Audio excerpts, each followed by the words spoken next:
Do you know, I've been a Lakeland customer for probably 30 years. I don't know a cook who's not a Lakeland customer. I think the little dumpling pan is amazing. I think the knives are beautiful because not only are they Japanese knives or Japanese style knives, they're really very sharp and efficient.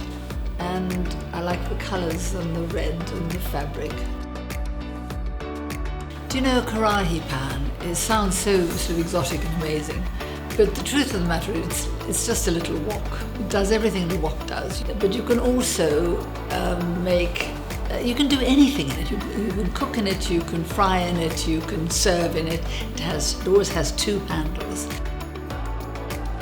I once watched somebody making these dumplings and I thought that's absolutely amazing.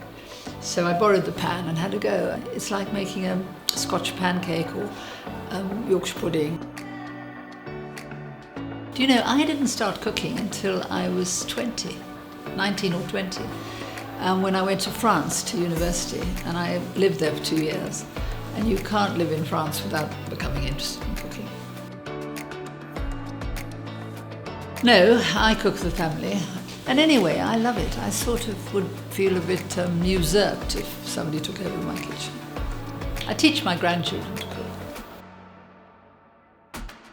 My favourite places to travel are probably Myanmar and Bhutan. Myanmar has wonderful food. Myanmar and Bhutan, have huge tracts of the country that have very few tourists in them, and so when you go to them you see markets as they've been for hundreds of years. It has a wonderful mix of flavours. I think travel has affected my cooking enormously, and other cooks affect my cooking, and so do restaurants and books and all sorts of things. I change my mind all the time about what my favourite food is or favourite thing to bake is, but at the moment I'm really keen on a cake that's in my latest cookbook. Almond fruit cake, but it's got so much marzipan in it. It has grated marzipan through the mix. Well, if you're a marzipan freak, and I am, it's the best cake in the world. I mean, I think a really good mac and cheese is fantastic. I eat much more vegetarian food than I used to, and so I like sort of big hearty salads or big bean casseroles. That's impossible. At the moment, sweet potatoes. But it changes all the time. And if you ask me what is the ingredient I couldn't do without, it would probably be lemon, followed by garlic, followed by parsley.